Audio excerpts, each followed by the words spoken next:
The low hum of fluorescent lighting cast a faint shimmer across the polished stone floors of Kestrel and Brightman, one of Chicago's most prestigious architectural firms. At 4:45 p.m. on a Thursday, the building was quieter than usual. Most of the staff had already trickled out for early dinners or client meetings. But not Eleanor Lin. At 49, Eleanor had spent over 2 decades buried in blueprints, AutoCAD files, and late-night sketches that danced between form and function. Her office, modest but impeccably organized, was a testament to those years. Renderings of waterfront eco-communities, vertical gardens, and modular shelters lined her wall in sleek frames. Not her name on the plaques, though. No, those were all branded with her supervisor's name, Marla Quinn. The buzz from her office phone jolted Eleanor out of her focused stupor. "Miss Lin? Marla would like to see you in her office." No greeting. No explanation. Eleanor rose slowly, brushed a lock of silvery black hair behind her ear, and smoothed the creases in her slate-gray slacks. She already knew what this was. She'd seen it coming like an unwelcome storm rolling across a skyline she'd helped design. Marla's office sat on the top floor, twice the size of Eleanor's, with designer furniture and a sweeping view of Millennium Park. As Eleanor entered, Marla didn't stand. She leaned back in her leather chair, exuding casual dominance. "You're just not cut out for this level of work, Eleanor," Marla said, almost sympathetically, as if she were breaking bad news to a pet that had made a mess. "The Harborline Urban Complex requires someone bolder." Eleanor tilted her head. "The same Harborline project where my redesign cut the initial budget by over 15% and was featured in Design Today?" Marla's perfectly lined lips twisted into a smirk. "My redesign. I presented it. You supported. That's your job, support." Eleanor said nothing. Marla continued, eyes gleaming. "This isn't working anymore. I need someone who understands structure, professional structure, that is. The hierarchy. You'll finish up Friday. And please, let's avoid drama." Drama. Eleanor had always avoided it. She wasn't the type to storm out or slam doors. She was the type who stayed late, who backed up files twice, who remembered which city council member preferred brick over steel. She wasn't loud, but she was unforgettable to anyone who worked with her directly.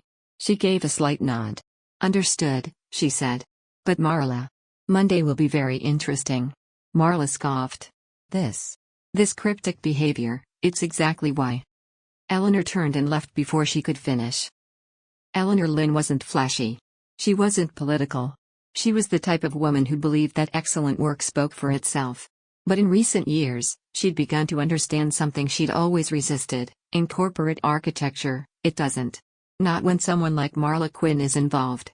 At 39, Marla had ascended the ranks at a pace that stunned most of the staff. She was charming, calculating, and always impeccably dressed. Her talent wasn't in design, it was in people. Schmoozing clients over cocktails. Memorizing birthdays.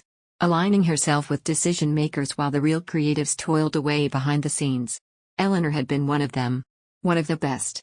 Recruited from a mid-sized firm in Madison, she'd joined Kestrel and Brightman with a portfolio already respected across the Midwest. For the first few years, she thrived, mentored by a visionary creative director, encouraged to pitch bold, eco-conscious concepts, and even invited to co-lead presentations. Then Marla arrived. At first, Eleanor welcomed her. A fellow woman climbing the ranks? Why not? Marla was enthusiastic and personable, often lingering at Eleanor's desk with compliments about her concepts. But the shift was gradual. First came the meetings where Eleanor's name vanished from project briefs. Then the collaborative pitches where Eleanor's designs were showcased, without her in the room. Then the award for the Marina Greenway project, which Eleanor had conceived, drafted, and shepherded to completion, but which Marla accepted solo at the gala. "Teamwork," Marla had said, waving vaguely toward the other side of the ballroom where Eleanor stood near the exit, clapping politely. By the time Eleanor reached her office again, the corridor was nearly empty. She sat down at her desk and slid open the bottom drawer. There it was, her lifeline. A black solid-state drive labeled Continuity. Inside were years of carefully catalogued files, conceptual sketches, project briefs, notes with timestamps, client emails, and revisions, each one meticulously named and sorted. Eleanor had started compiling the drive a year ago, after the Echo Park Pavilion incident. She designed the structure during the firm's weekend retreat while everyone else was wine tasting. 3 months later, Marla had pitched it to a private client as her latest inspiration. That's when Eleanor stopped trusting. That's when she started saving. Not because she planned to use it, she still hoped things might change. But because something inside her had shifted. She no longer believed that staying quiet would protect her. Her phone buzzed again. Reception, there's a Mr. Clive Harmon here from Riverton Studio. He says he's meeting you regarding the riverbank reclamation proposal. Eleanor's brow furrowed. She had never worked with Riverton Studio, an aggressive boutique firm that had just landed a multi-million-dollar revitalization contract on the south side. I'll be down. She took the elevator, pulse steady, but unease growing. In the lobby, a tall man with salt and pepper hair extended a hand. Ms. Lin, so great to meet you in person. We're thrilled about the East Bank renderings you shared. She froze. Excuse me? The renderings Marla Quinn sent us last month, credited to you. You really broke the mold with those. The flood-resilient steps integrated with the amphitheater space? Inspired. Her blood turned to ice. May I see them? She asked. He turned his tablet toward her. There they were. Her sketches. Modified slightly, colorized differently, but unmistakably her original concept. A design she had been tinkering with late at night on her home computer. A project she'd never submitted, never even spoken aloud. The ground shifted beneath her. I'm afraid there's been some confusion, she said, voice calm but cold. I need to clarify something with my office. She excused herself and headed straight to the third-floor restroom. Once inside, she locked the door, pulled out her phone, and leaned against the cool tile wall. Marla had accessed her designs, somehow. Possibly through her office computer when Eleanor had stepped out. She'd shared them externally. She hadn't just been taking credit within the firm. She was selling Eleanor's work. And now, she was pushing Eleanor out before anyone could put the pieces together. Eleanor stared into the mirror. No. Not this time. She had the designs. She had the metadata. She had the documentation. Let Monday come. She'd be ready. The city's skyline glittered outside Eleanor Lin's apartment window, but she barely noticed it. The once familiar outlines of glass towers and cranes, symbols of her life's work, now felt alien. She sat at her kitchen counter, a cup of untouched tea growing cold beside her laptop, as the weight of Marla's betrayal settled deeper into her bones. All these years, Eleanor had told herself that staying quiet was a form of strength. She let Marla take credit because she thought the work would speak for itself. That clients would remember the one who solved the hardest problems. That the partners would eventually recognize who really made the gears turn. But now, she saw clearly. The only voice that mattered in a firm like Kestrel and Brightman was the one that spoke first, and loudest. And Marla had never been quiet. Eleanor pulled out the black SSD labeled Continuity and plugged it into her laptop. The screen filled with folders, each one more damning than the last. Northgate_final concept _v1.dwg. Echo Park _pavilion_initial sketches. Coastal Harmony _render timestamps. Emails _mq_re: year designs. She clicked through them methodically, her fingers steady. Each design file opened with metadata proving its creation date, her username embedded in the drafts. Then came the emails, messages from Marla asking for feedback or a quick look at Eleanor's drafts. In many, Marla expressed glowing admiration for Eleanor's ingenuity, her eye for integration, her uncanny spatial logic. But outside those emails, in public meetings and presentations, those words were never repeated. Marla's praise vanished once others entered the room. Eleanor started creating a timeline, beginning 2 years ago with the first misattributed concept and ending with the Midtown Riverwalk design stolen just weeks prior. The evidence was damning, but she knew it wouldn't be enough by itself. She needed to dismantle the story Marla had already told, that Eleanor was a capable but limited team player, one who occasionally assisted with brainstorming but lacked the initiative or leadership needed for major projects. And worst of all, she needed to confront the narrative being shaped around her termination, that she was being gently exited due to internal restructuring, and perhaps, as Marla would likely whisper to senior leadership, because she'd been overwhelmed by recent changes. No. Eleanor would not let her silence become complicity. The next morning, she contacted a former colleague, Andrea Price, who had moved to Los Angeles 2 years prior after a suspiciously similar departure from Kestrel and Brightman. Eleanor had never pried at the time. Andrea had seemed eager to leave, and Eleanor had been too focused on the Echo Park Pavilion design to ask questions. Now, she needed answers. "Andrea," she said once they connected via video chat, "I need to ask you something. About your exit. Did Marla?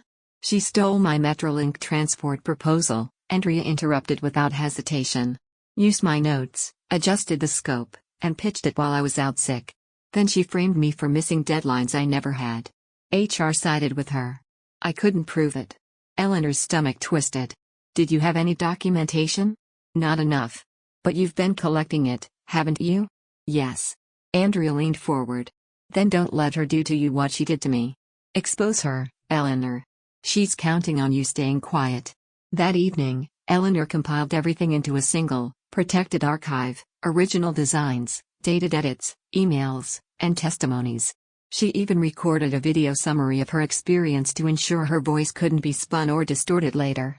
She encrypted it and uploaded it to a secure cloud drive.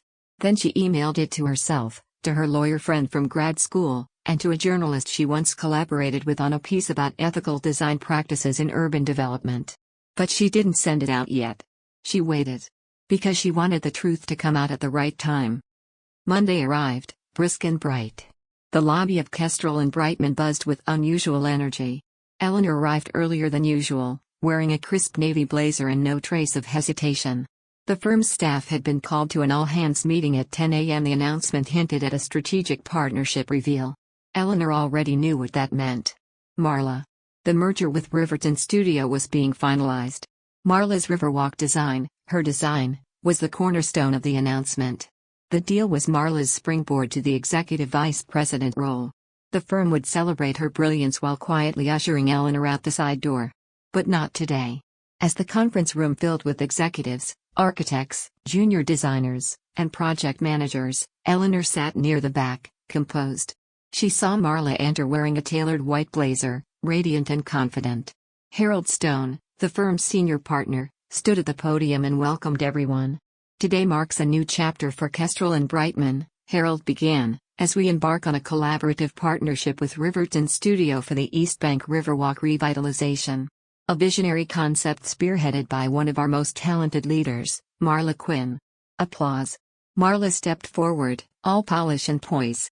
She clicked through a sleek presentation featuring the design, Eleanor's design, describing the inspiration, the process, and the brilliance behind it. "This project," she said, "embodies our firm's ethos: modern, sustainable, community-focused design." Eleanor raised her hand. The room quieted, confused. "Before we go further," Eleanor said, rising to her feet, "I believe the team, and our partners, deserve clarity on the origin of the East Bank design." Marla blinked, caught off guard. "Eleanor, now's not." "I'll be brief," she said, walking to the front. "Marla, do you recall the concept review you requested on February 16? She turned her laptop toward the projector and pulled up an email thread. Marla's name was visible, along with her request: "Can you send over the Riverwalk layout you were sketching during our off-site? I'd love to explore it further." Gasps rippled through the room. "I'd also like to share these," Eleanor continued, clicking through a series of files, each with metadata, timestamps, user IDs, version histories. "These show the evolution of the design, from inception to refinement, long before it was sent to Riverton." Then, the final blow, a short video recording of Eleanor drafting the earliest version of the design at her home workstation, with a date stamped 6 weeks before Marla's first presentation. Silence. Harold's mouth opened, but no sound came out. Marla stood frozen, eyes darting between screens and faces. Eleanor looked directly at her. "Marla didn't just steal my work. She has done this before. I have supporting testimonies and documents. And I'm prepared to take this public." The room stayed hushed. The air hung heavy. Then Harold cleared his throat.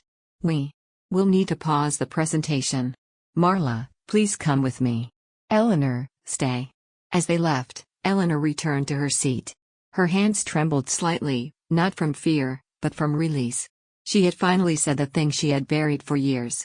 And this time, everyone had heard her. The hours after the meeting were a whirlwind. Whispers filled every hallway of Kestrel and Brightman like wind through a broken window. Junior designers huddled around monitors, replaying Eleanor's presentation in stunned silence. Partners canceled afternoon calls.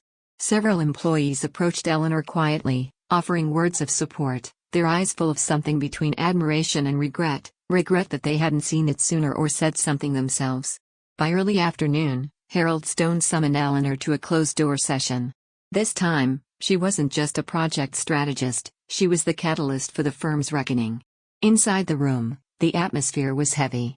Harold sat across from her, visibly drained, his suit rumpled, his confidence cracked. "You blindsided us, Eleanor," he began, rubbing his temples. "I won't pretend otherwise." "I gave this firm 9 years," she replied, calm but firm. Marla gave it a mask. Harold sighed. "I reviewed the files. IT verified your timestamps. Legal is concerned. Riverton has already requested clarification, and they're not pleased." Eleanor leaned forward. "And what will you do with the truth?" He didn't answer right away. Instead, he slid a folder across the table. "Marla has been placed on administrative leave," he said. "An internal investigation is underway. But we're hoping to contain this." Quietly. Eleanor didn't open the folder. "You mean bury it?" "We want to protect the firm." Eleanor shook her head. "You had the chance to protect the firm when I raised concerns 2 years ago. You ignored them. And now, the woman who stole from your own staff is the face of your largest project." She was persuasive. "She was rehearsed," Eleanor said sharply. "There's a difference." Harold fell silent again, his age seeming to double in minutes. "We'd like to offer you Marla's position," he said finally. "Effective immediately." Eleanor's breath caught. "Why?" "Because you've earned it," he admitted. "And because there's no one else left who the team trusts." She considered it for a long moment. "Then, I'll take it. On my terms." "Which are?" "Full public acknowledgement of authorship for the East Bank Riverwalk project. Implementation of a firm-wide design attribution protocol. And an official mentorship program, so no one else ends up like me." Harold nodded slowly. "Agreed. And the file you slid across the table?" "Your reinstatement, salary adjustment, and an apology from the board." This time, she did open the folder, and smiled. News traveled fast. By Wednesday, industry blogs and trade magazines had picked up the story. Project strategist exposes design theft at top urban firm. While Eleanor never gave interviews, the facts spoke for themselves. Meanwhile, Marla's downfall spread just as quickly. Her leave of absence turned into quiet termination. 3 more former employees came forward, all with eerily similar stories: disappearing drafts, credit quietly shifted, sudden exits. Riverton Studio released a brief but firm statement: "We are reevaluating our collaboration pending internal clarification regarding authorship." Behind the scenes, Eleanor was told that Riverton preferred to continue, under her leadership. By the end of the week, Eleanor's name was officially listed as project director for East Bank. The design, once shrouded in someone else's voice, now stood proudly in the hands of its true creator. That Friday evening, Eleanor stood in the firm's presentation hall as the staff gathered for a reorientation meeting. She took the podium, not to gloat, but to redefine the path forward. "No one here should ever wonder if their voice matters," she said, meeting every eye in the room. "From now on, we make sure it does." And when she stepped down, the applause wasn't just polite. It was thunderous. Eleanor Lin stood by the window of her new office, overlooking a portion of the very skyline she had helped shape. The view was different now, not just because it came from the corner suite once occupied by Marla Quinn, but because of what it represented. Power. Recognition. And a second chance, not just for her, but for every quiet designer who had ever been dismissed, overlooked, or pushed to the shadows. It had been 2 weeks since the conference room confrontation, the day Eleanor stepped out from behind the curtain and into the light. Her promotion to creative director of Kestrel and Brightman came with a flood of meetings, media inquiries, and delicate internal transitions. The firm was still reeling from the scandal, but momentum was shifting. Clients were reassured. Projects, though briefly paused, resumed with her name on the lead. But beneath the surface of her professional triumph, Eleanor felt the cracks left behind by betrayal. Marla's actions hadn't just jeopardized her career, they'd taken a toll on her confidence, her trust in others, even her belief that the system could be fair. That damage wasn't something a promotion alone could fix. So Eleanor began rebuilding, not only the firm's credibility, but its culture. The first change was subtle but powerful: a digital design login system implemented across departments, automatically tagging contributors on all project files.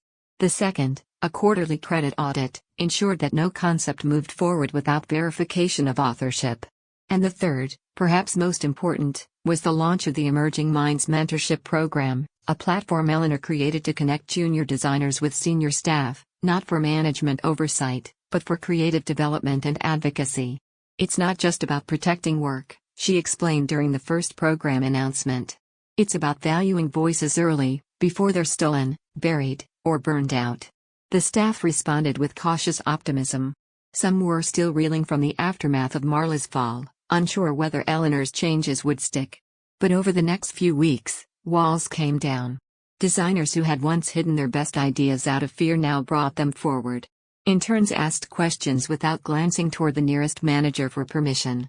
Even Harold Stone, long known for his indifference to internal politics, made an appearance at the mentorship kickoff, nodding thoughtfully throughout Eleanor's address. Yet, Eleanor wasn't done. The East Bank Riverwalk project had returned to full motion, now under her direct leadership. The meetings with city planners, environmental consultants, and community leaders felt like home, familiar ground after the chaos of corporate maneuvering. With her team beside her, Eleanor restructured the timeline, expanding the green space component, increasing accessibility routes, and integrating input from local artists. She scheduled a stakeholder review session for the upcoming Friday, a chance to present the updated plans in her own voice, without distortion, without a filter. But in the days leading up to it, something unexpected happened. An email arrived in her inbox late one night. The sender, Marla Quinn. Subject, closure? The message was brief. Eleanor. I'm not asking for forgiveness. But I'm not sure how it all got so twisted. Maybe I was afraid. Of being average. Of being overlooked. I saw you, and I knew I couldn't compete. So I found another way. I'll stay away from the industry. You don't have to worry about that. But I wanted you to know. You were always better. Marla. Eleanor stared at the screen for several minutes. The words didn't carry remorse so much as resignation. Marla wasn't trying to make amends, she was trying to let go of a past that had finally caught up with her. Still, the message chipped at something inside Eleanor. A strange mix of vindication and sadness. She didn't reply. There was nothing left to say. Friday arrived crisp and cloudless, the kind of spring morning that made the city feel reborn. The East Bank Riverwalk meeting was held at the firm's public gallery, a sunlit atrium surrounded by printed renderings, physical models, and immersive design screens. City officials arrived alongside community representatives and leaders from Riverton Studio. Eleanor wore a soft charcoal suit, her hair swept into a low chignon. No makeup, no pretense, only precision, confidence, and purpose.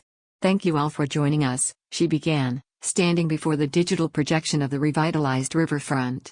This project is not just a redesign of space. It's a redesign of intention. She guided them through each element, the terrace green belts designed to redirect floodwater, the pop-up performance spaces shaded by solar panels, the pedestrian paths winding through preserved historical landmarks. Every detail had been re-examined. Every challenge addressed not only with innovation, but with empathy. Questions followed, technical and logistical, but also passionate. Who was responsible for the original concept? One city planner asked near the end. I remember seeing early visuals that looked familiar, but today's design feels more alive. Eleanor didn't hesitate. I was, she said simply. But more importantly, the team standing behind me brought it to this moment. That's how real design should evolve, with credit, with collaboration, and with integrity. The applause was warm, genuine, and unforced. Later that evening, Riverton's director approached her. We want to expand the partnership, he said. We've worked with a lot of firms. But very few people lead the way you just did. Quiet strength is rare. You made us believe in it. That night, back at home, Eleanor poured herself a glass of red wine and sat by the open window. The city was alive outside, car horns, voices, distant music from rooftop bars. She let it wash over her like a tide. Her phone buzzed with a message from her son, Aaron. Saw the press release. You're a boss, Mom. So proud of you. She smiled, tears welling up but never falling. For years, she'd hidden her pain, her exhaustion, her frustration with a system that rewarded volume over value. Now, she had rewritten the story. Not just for herself, but for others like her, those who had been talked over, passed over, or used as stepping stones. A week later, as part of the mentorship program's launch, Eleanor held a quiet session in the conference room where it had all started. Only 5 people attended, new hires, all wide-eyed and eager. She opened her laptop and pulled up an old sketch, the first version of the East Bank concept, raw and unfinished. "This," she said, "was once just an idea on my hard drive. No label. No presentation deck. It could have stayed forgotten. But I didn't let it." She looked around at the small group. "And neither should you." The session ended with no fanfare. Just a few questions, a couple laughs, and a quiet understanding passed between them. In the world of architecture, there would always be showrooms and shining towers. But the most powerful structures were built in silence, on foundations of resilience, truth, and the courage to step forward, even when you're afraid no one will follow. But Eleanor had stepped forward. And this time, they followed. 1 year later, Eleanor Lin stood at the edge of the East Bank Riverwalk, watching sunlight shimmer off the surface of the water. It was still early in the morning. A handful of joggers passed by, their footsteps soft on the permeable pavement she'd designed. Planters overflowed with native grasses and bright wildflowers, resilient and thriving. The first performance stage, a modular wooden platform near the old rail bridge, was already being set up for the season's first youth art festival. This was no longer just a project. It was part of the city now. A living structure with her fingerprints embedded in every curve of concrete, every patch of green, every thoughtful corner built for both beauty and purpose. A small brass plaque leaned beside one of the benches, mounted into the stone. East Bank Riverwalk. Lead design architect, Eleanor Lin. In partnership with Kestrel and Brightman plus Riverton Studio. It was understated, just as she preferred. But it was there. After decades of seeing her work celebrated under someone else's name, this acknowledgement felt both surreal and deeply grounding. It hadn't come easily. It hadn't come quickly. But it had come. And it had changed everything. In the months following the Riverwalk launch, Eleanor's career reached new heights, though she continued to approach it with her quiet, deliberate pace. As creative director, she prioritized credit transparency, ensuring that the next generation of architects wouldn't face what she had. No design moved forward without a collaborative audit, and attribution was discussed as seriously as budget or safety. The mentorship program, once a side initiative, grew into a cornerstone of the firm's culture. Eleanor met with cohorts every month, listening as junior architects shared their ideas, struggles, and moments of doubt. She didn't try to be a savior or a celebrity. She just showed up, offering advice when asked, encouragement when needed, and protection when deserved. One of the program's first participants, a young woman named Hannah, had recently landed her first solo project with the City Housing Initiative. "She reminds me of you," Harold Stone had said during one of their quarterly board meetings. "Quiet, but sharp. She sees patterns the rest of us miss." Eleanor only smiled. "Then she'll go further than I ever did. Especially now." Harold had changed too. Humbled by the fallout of Marla's deception and the near loss of Eleanor, he had taken a step back from the firm's day-to-day, shifting into an advisory role. But he remained a vocal supporter of Eleanor's reforms. "She saved us from ourselves," he once said in a rare moment of candor. "And now she's making us better." As for Marla Quinn, her name had all but vanished from the industry. After her dismissal, several more designers came forward, former interns, junior associates, even a partner from another firm, each recounting instances where Marla had appropriated their work or subtly sabotaged their careers. Word spread quickly in architectural circles. She withdrew from public life, left the city, and faded into obscurity. Occasionally, someone would mention her name in passing, always in hushed tones. "She could have gone far," someone would mutter. "She went too far," another would reply. Eleanor rarely thought about her now. Not out of bitterness, but because she no longer had to. Outside work, Eleanor's life had shifted in quiet, joyful ways. Her son Aaron, now a graduate student in environmental policy, often called her for advice on design elements for his own community initiatives. Their bond had grown stronger since the Riverwalk project launched. He even joked once, "You realize I'm finally using all those things you ranted about at the dinner table growing up?" She'd laughed. "I knew they'd come in handy." She bought a small cottage just outside the city, near a protected forest reserve. It became her weekend escape, a place where she could sketch again for fun, not for deadlines or contracts, just for the love of it. Sometimes she invited mentees to visit. Other times, she simply sat by the window with a book, watching the wind rustle through the trees. It was there, one autumn afternoon, that she received a letter, handwritten, unexpected. Dear Eleanor. You don't know me, but I'm a second-year architecture student. I saw your name in a guest lecture at our university, and something about the way you spoke about integrity. It stayed with me. I went and read about what happened at your firm, how you stood up not just for yourself, but for everyone who creates in silence. I didn't know that someone like me could have a voice in this industry. But now I believe I can. Thank you.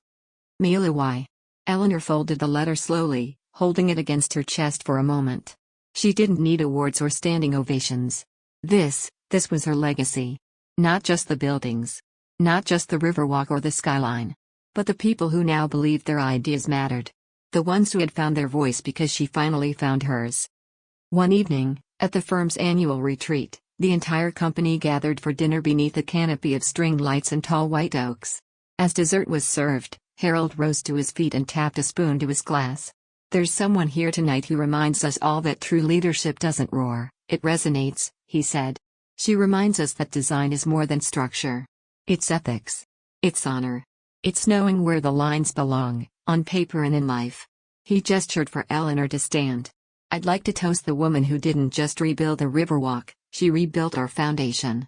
She rose, quiet and dignified, accepting the applause with a nod. When the noise subsided, she said simply, thank you. But I didn't do it alone. I just made sure we all got heard. And in that moment, as her team raised their glasses, Eleanor Lin knew that her story had not been one of revenge, or even justice. It had been about reclamation. Reclaiming her work. Reclaiming her voice. Reclaiming her place. And carving out a space, etched not just in stone, but in the hearts and minds of those who would come after her. Her legacy wasn't something she'd claimed. It was something she'd built. Brick by brick. Word by word. Truth by truth.